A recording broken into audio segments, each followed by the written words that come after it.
दोस्तों अस्सलाम वालेकुम, मैं हूं आदिल रब्बानी और आप देख रहे हैं सच की आवाज टीवी। लेकर आया हूं आपके सामने राजभर और एमआईएम से जुड़ी एक ऐसी खबर जो आपको परेशान कर देने वाली है। क्या है खबर, पूरी आपको विस्तार से बताएंगे, लेकिन उससे पहले हमारे चैनल से अभी तक आपने नहीं जुड़ा है तो चैनल को फ्री में सब्सक्राइब कर लीजिए और साथ ही साथ बेल आइकन को दबा दीजिए ताकि हमारी हर आने वाली नई वीडियो की नोटिफिकेशन आपको मिलती रहे। तो चलिए बताते हैं हम आपको क्या है पूरी खबर।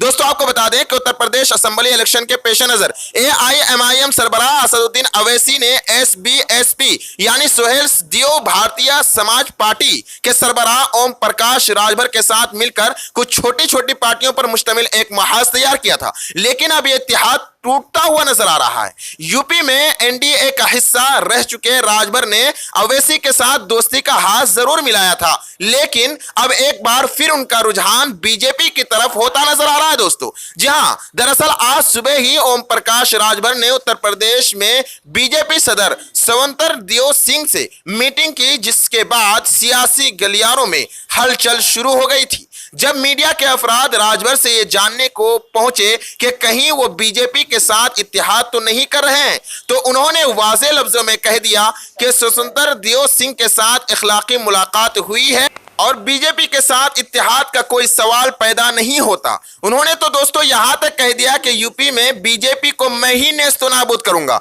लेकिन इस बयान के कुछ ही घंटों के बाद उनका रवैया बिल्कुल बदला हुआ नजर आ रहा है, क्योंकि उन्होंने बीजेपी के साथ इत्तेहाद पर रजामंदी जाहिर कर दी है, लेकिन उसके लिए कुछ शराइत रखी है। क्या है शराइत, मैं आपको बताता हूं। दरअसल मीडिया सराय के हवाले से खबरें सामने आ रही है कि राजभर ने बीजेपी के सामने कुछ शर्तें रख दी है और कहा है कि बीजेपी अगर अगले साल होने वाले असेंबली इंतखाबात के लिए इन शराइत को मान ले तो वो इत्तेहाद कर सकते हैं। दरअसल के स्वतंत्र दियो सिंह और राजभर की मुलाकात के बाद बीजेपी की रियासती नायब सदर दियाशकन सिंह ने बयान दिया था कि दोनों की मुलाकात मुस्बत रही और दोनों पार्टियां 2022 का असेंबली इलेक्शन साथ मिलकर लड़ेंगी। बहरहाल राजभर ने अपने बयान में कहा है कि बीजेपी लीडरान एसबीएसपी से इत्तेहाद करने के लिए बेताब है और बीजेपी जानती है कि हुकूमत बनाने के लिए एसबीएसपी का साथ जरूरी है।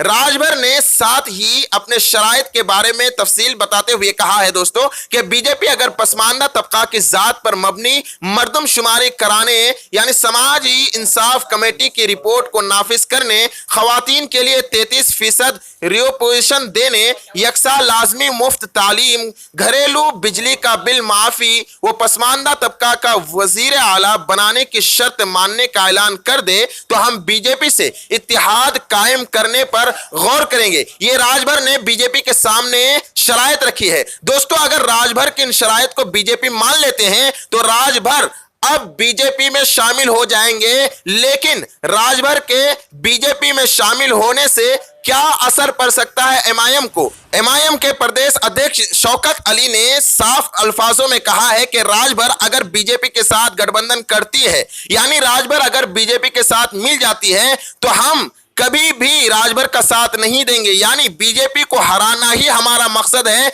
अगरचे राजभर बीजेपी के साथ मिल जाए। क्या दिया है पूरी बयान राजभर ने और असदुद्दीन अवैसी के पार्टी के प्रदेश अध्यक्ष शौकत अली ने, हम आपको सुनाते हैं, देखिए वीडियो।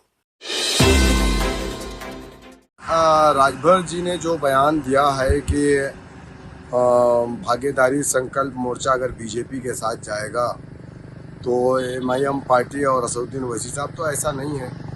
राजभर जी के साथ एमआईएम पार्टी इसलिए है कि राजभर जी बीजेपी को रोकने के लिए एमआईएम पार्टी राजभर जी के साथ। राजभर साहब अगर ये फैसला लेते हैं कि मोर्चा बीजेपी के साथ जाएगा तो एमआईएम पार्टी का ये स्टैंड है कि एमआईएम पार्टी बीजेपी को रोकने के लिए हमेशा मैदान में रहेगी और बीजेपी को हम रोकेंगे। कभी हम बीजेपी के साथ नहीं जाएंगे। दरिया के दो किनारे कभी एक नहीं हो सकते। हम बीजेपी के साथ कभी जाने वाले नहीं हैं।